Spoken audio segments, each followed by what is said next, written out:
vous allez bien, ici à nous, Planesfig avec du Star Wars Hasbro qui va franchement déchirer le game. Pourquoi? Parce que ça faisait longtemps, des sorties retardées, Noël foutu en l'air. Là ça arrive enfin, des grosses sorties. On va commencer ici avec la petite boîte vintage. Sachez que tout est livré comme ça en magasin, comme ça vous savez.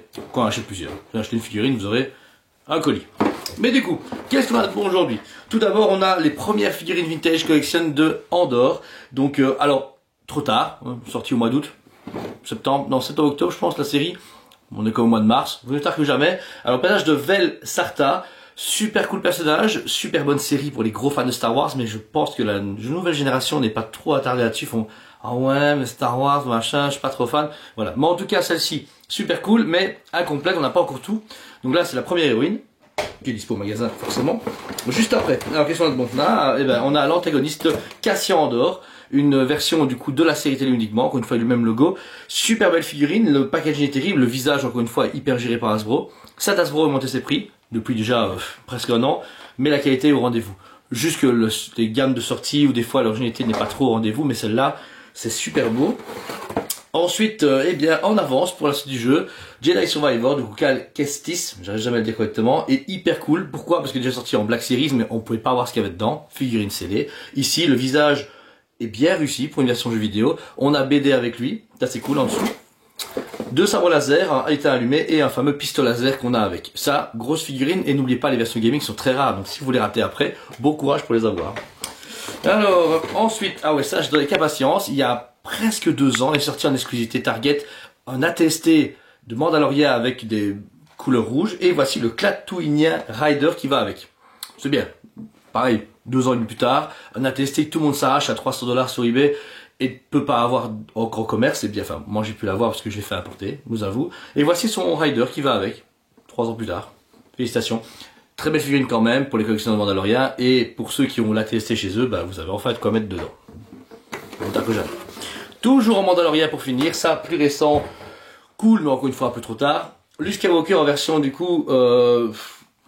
ils appellent ça Jedi, donc Imperial Light Cruiser. Je sais pas pourquoi. Bon ben, membre de l'ordre Jedi quoi. Donc c'est la version qui va avec les Dark Troopers qui sont sortis auparavant en version Deluxe.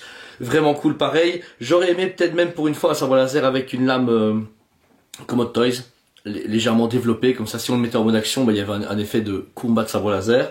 Et la cape est en tissu, ça c'est très bien, on la voit même se balader dans la boîte. Ça change un petit peu. Mais sinon il est très beau, il est vraiment cool. Mais encore une fois, Star Wars, je trouve que dans la fois Hasbro a tendance à être un peu en retard sur le processus, des fois super à l'heure, genre dès que c'est un gros goût ou un Baby Groot ça va tout seul, mais dès que c'est des figurines qui sont quand même dans une hype minimum, ouais ça attendra plus tard, il y a bien des gros blaireaux comme nous qui vont les acheter, c'est vraiment ça.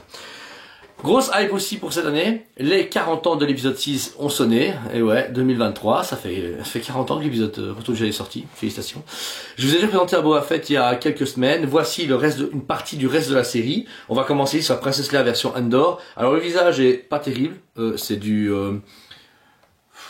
recyclage d'une figurine qu'on a eu en boîte carrée d'une version comics, donc vraiment pas terrible, j'ai vu des meilleurs visages chez Léa. Sinon, bah, le costume olympique de la version Andor que j'adore, je les ai eu en version vintage qui sont superbes, le packaging est cool, j'aurais peut-être juste voulu que ça soit argenté.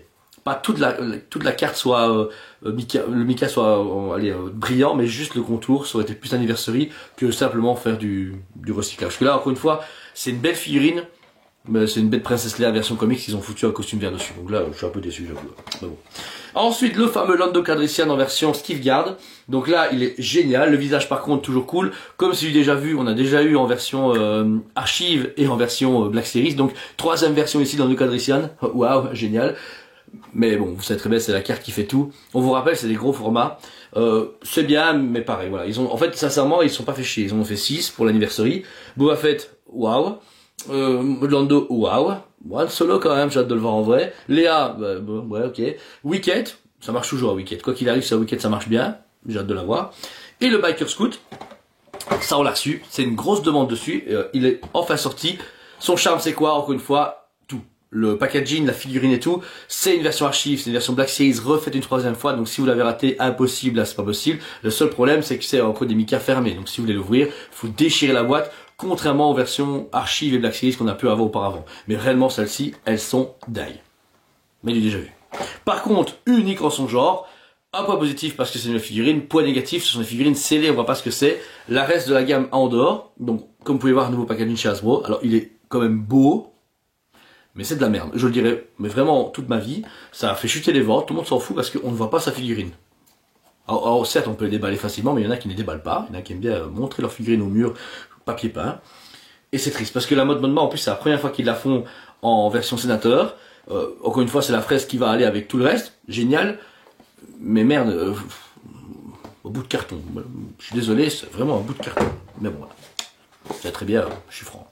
Ensuite, un nouveau Andor, ils ont déjà sorti 2 modèles, et en plus, c'est une version transitoire, parce qu'on a reçu les premiers modèles avec des Mika ouverts. Donc on voit les figurines. Celle-ci, c'est ils appellent ça la version Andor, Cassio Andor, donc la plus classique qu'on puisse avoir au début de la saison, début de la série 1.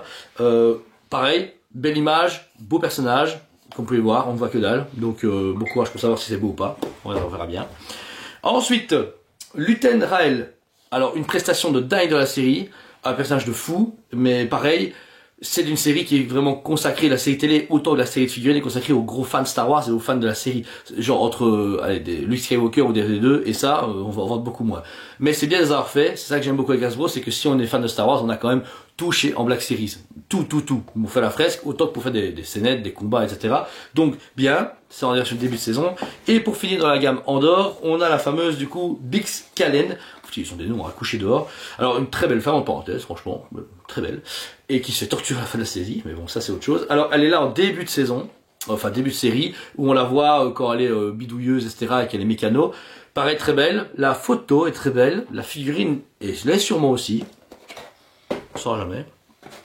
Et pour terminer, alors celui-là j'attends avec impatience, même si j'espère les voir plus tard dans la Soka, c'est les HK-87, droïde de la femme qui sait où est Thrawn dans la saison 2, qu'Ahsoka se bat contre elle et que la lance de Mandalorian est donnée à un Mando. Ouais. Droïde de maintenance qui s'attaque à des civils et qui s'attaque au Mando et qui semblerait être lié à l'univers de Thrawn. Alors est-ce que c'est futur bodyguard de Thrawn? Va voir, mais à acheter par deux si vous voulez faire un décor. Ou sinon, si vous êtes juste collection de figurines, achetez-le par un. Le design de la figurine est génial et encore une fois, elle a l'air terrible quand on le déballe. Hasbro, si vous voulez cette vidéo, vous faites pas, mais c'est pas grave. Arrêtez ça. Vous prenez un cutter, vous enlevez l'image, vous mettez un beau plastique, un peu moins écologique, c'est pas grave. Comme ça, on voit nos figurines. Parce que c'est vraiment de la merde. C'est chiant. Moi, j'aime bien, mais je vais les mettre sur le côté, vous voyez, je vais faire une fresque tranquille. Je m'en fous, ça changerait ma vie, mais pour ceux qui veulent les voir, ou même pour les ventes, les gens, ils voient pas ce que c'est, ils achètent. Mais bon, on le dira jamais assez. Il faudra peut-être attendre que leur vente soit chutée au moins de 60% pour se dire, oh, on va peut-être dû écouter les gens qui font des vidéos sur les scrotis, mais bon, c'est pas grave, hein. On verra bien. Tous les produits sont dispo en magasin sur le site SPV comme à chaque fois. N'oubliez pas, Hasbro reste des côtés limités. Pourquoi? Parce que c'est un seul one shot, il n'y a pas de réédition comme avant ou des grosses productions. Ils sont justement dans la merde depuis fin 2022, donc là ils font attention. Et pareil pour nous, nos stocks on les garde doucement parce qu'on a une référence de fou, on a tout ce qui sort, mais à fur et à mesure on a commencé à prendre trop de stocks et du coup les gens nous laissaient des boîtes et maintenant c'est fini. On commande pour le magasin et pour les commandes clients, on prend un tout petit peu, juste pour mes vidéos, etc. Et s'il n'y a plus, il n'y a plus.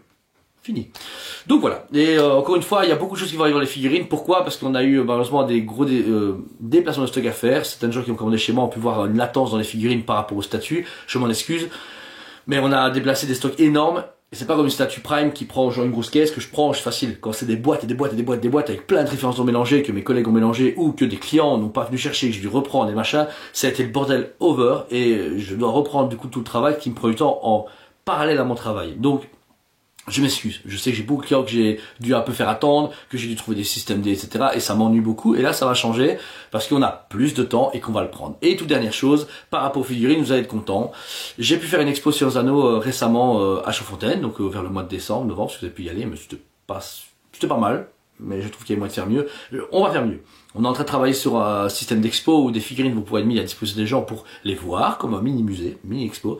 J'y travaille et j'y tiens. C'est un long projet que je travaille, j'ai voulu faire un resto musée, mais la crise économique à Liège ne l'a pas permis. Faire une expo avec des gens de fonctionnaires, oui, mais on voit qu'ils sont battent les steaks, c'est genre ouais, peinard.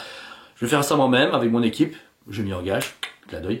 Mais c'est prévu, vous allez avoir grand plaisir autant dans le monde de la statue que la figurine que du collectible, avoir des choses beaucoup changées dans le paysage des figurines, en tout cas du via Toysmith. On est en train de monter une équipe un peu hétéroclite, qui vont m'aider à faire tout ça. Mais en tout cas, des grosses choses vont arriver en 2023 et 2024, voire 2025. Je me laisse 3 ans pour finaliser mon projet et pour aller de l'avant et encore monter dans le vol. Pas plus de magasins. je m'en fous, on a déjà assez de travail avec un seul magasin qui tombe bien, mais le but c'est partager ma passion et de vous permettre d'avoir plus accès auparavant, contacter Hasbro pour avoir de vraies exclusivités, pour avoir de vraies choses concrètes ici en Belgique, ici en France, ici en Europe, parce que l'Europe, caca, voilà. États-Unis, Barnes & America, on a tout ce qu'ils veulent, Walmart, Target, exclusivité, Comic Con, machin, ils ont tout ce qu'ils veulent. Au Japon, c'est pareil dans leur type, comme Hot Toys, Prime One, etc. Mais en Europe, on a la poubelle de l'humanité, en termes de produits dérivés. Alors qu'on a des collectionneurs de folie, je connais beaucoup, voire énormément de collectionneurs dans tous les milieux, Hot Toys, Hasbro, Gentle, Prime One, Tyrell, tout ce qu'on veut, j'en sais énormément, et on est mal servi. Pas par les magasins, même pas par les fournisseurs de magasins, par les distributeurs. Enfin, en général, les gros patrons, ils sont là. Chiffre d'affaires européen, ça représente ça. Si on les perd, c'est pas grave. Non, chaque client est important. En tout cas, c'est ma philosophie. J'ai toujours considéré un client Hasbro qui achète 30 € comme un client Queen Studio à 3000 €. La même chose. C'est pas l'argent qui compte, c'est la passion derrière. Et le service, c'est humain. Et l'humanité, c'est ce qu'il faut récupérer de nos jours, quoi qu'il arrive. Donc, comptez sur nous pour aller de l'avant. Vous n'avez pas que Jordan, Elodie, Stan, moi, Sean et Cal sommes à fond et on va encore agrandir du coup notre travail d'équipe avec d'autres personnes. Mais ça vous verrez bien, c'est pour prochain. Allez, sinon passez une très bonne journée et je vous dis à très bientôt. On vous aime beaucoup et on vous dit à très bientôt.